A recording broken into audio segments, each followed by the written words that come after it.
আসসালামু আলাইকুম ভিউয়ার্স, আরও একটি নতুন ভিডিওতে আপনাদের স্বাগতম। তো এখন আমি যাচ্ছি ওমান সালালা ওয়াজ কুরুনি মাজার শরীফে। ওয়াজ কুরুনি পাগলা যে একটা নাম শুনছেন, ওয়াজ কুরুনি।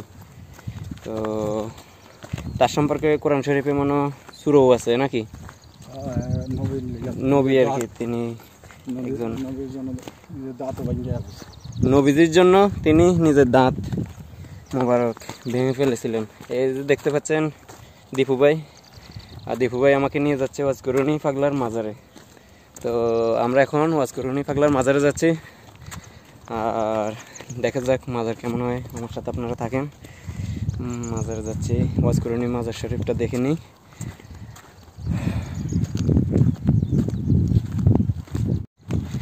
আপনারা দেখতে পাচ্ছেন পাহাড়ের ভিতর দিয়ে এখানে গাড়ি যেতে পারবে না, সেজন্য পাহাড়ের ভিতর দিয়ে পাহাড়ের উপরটায় আমরা চলে যাচ্ছি। আঁকা বাঁকা রাস্তা চলে গেছে, সবুজ, এখানে সবুজ শ্যামল একটা এলাকা। চারপাশটা আপনাদেরকে দেখাচ্ছি আমি। দেখতে পাচ্ছেন আপনারা,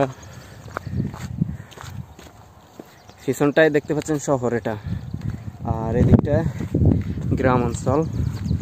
ওয়াজ কুরুনি পাগলার মাজারে যাবো আমরা।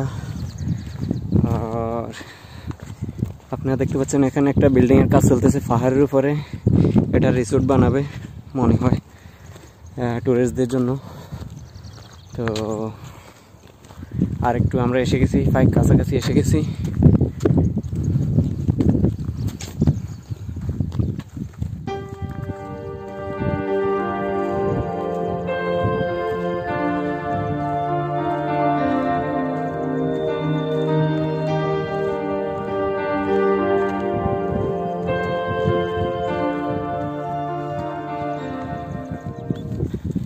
এটাই তো মনে হয় প্রায় অলমোস্ট এসে গেলাম ভিউয়ার্স, আর একটু বাকি আছে। এখানে দেখেন, এখান থেকে কিছু মাটি কেটে নিয়ে গেছে। মাটিগুলো অনেক সুন্দর, হয়তো কোনো গাছগাছালি লাগানোর জন্য। মাটিগুলো এখানে উর্বর মাটি পাওয়া যায়, যে মাটিগুলোতে গাছ লাগালে ভালো গাছ হয়। আপনারা দেখতে পাচ্ছেন এখানে একটা, এটা কি, এটা বাগান? এখানে কিছু ফল গাছও আমি ভিতরে দেখতে পাচ্ছি। এখানে একটা বাগান সিস্টেম করেছে। আসসালামু আলাইকুম আলাল কুবুরে।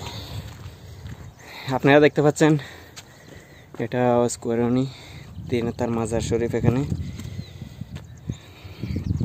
মাশাআল্লাহ আপনারা দেখছেন এই জায়গাটা খোলামেলা রাখছে।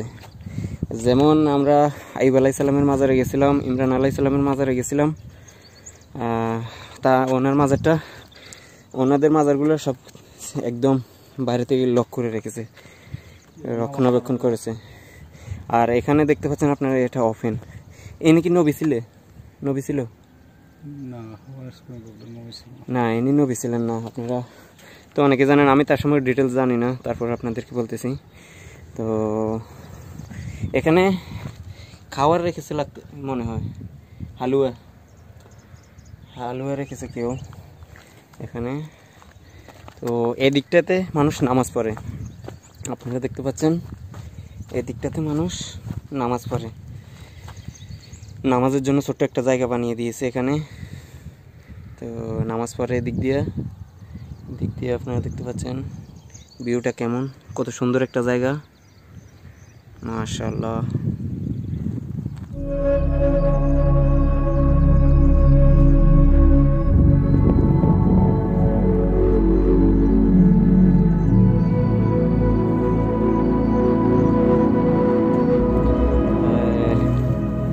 দীপু ভাই, আপনার তার সম্পর্কে কি জানেন?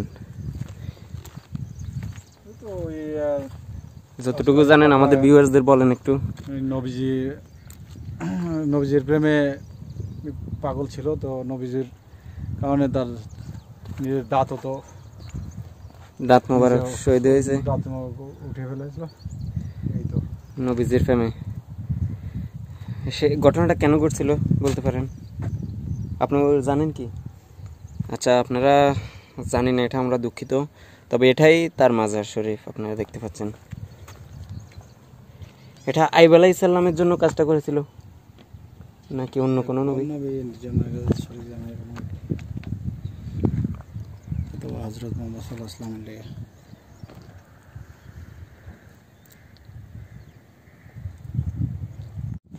তো ভিউয়ার্স, আমরা এখন ওয়াজকুরুনি পাগলার মাজার, এখানে দেখতে পাচ্ছেন আপনারা ওয়াজকুরুনির মাজার শরীফ, কবর শরীফ আর কি, কবর। তো আমরা এখান থেকে এখন বিদায় নিচ্ছি, আমরা চলে যাচ্ছি এখন অন্য জায়গায়। সেটাও আপনাদেরকে কোথায় যাচ্ছি সেটা নেক্সট ভিডিওতে আপনারা দেখতে পাবেন। এখানে শেষ করতেছি, সমাপ্ত করতেছি ওয়াজকুরুনির মাজার শরীফ। আমার মনে হয় কোরআন শরীফে একটা সূরা পড়ছিলাম আমি, ওয়াজকুরুনি একটা সূরা আয়াত, সব সময় ডিটেলস জানি না, ডিটেলস। তো এই যে দেখতে পাচ্ছেন ভিউটা কত সুন্দর, এখানে কত জায়গা একদম নীরব একটা জায়গা। যারা শহরের থেকে একদম বোর ফিল করতেছেন, একদম ক্লান্তি ফিল করতেছেন, তারা এই সালালাতে আসেন। কত সুন্দর একটা জায়গা, আসলেই বুঝতে পারবেন এটা আমি কত সুন্দর একটা জায়গা আমি বলে বোঝাতে পারবো না। হাওয়াগুলো একদম শীতল, একদম ঠান্ডা। মাস্কেট যারা থাকে তারা বুঝতে পারবে হাওয়াগুলো কত গরম মাস্কেটের।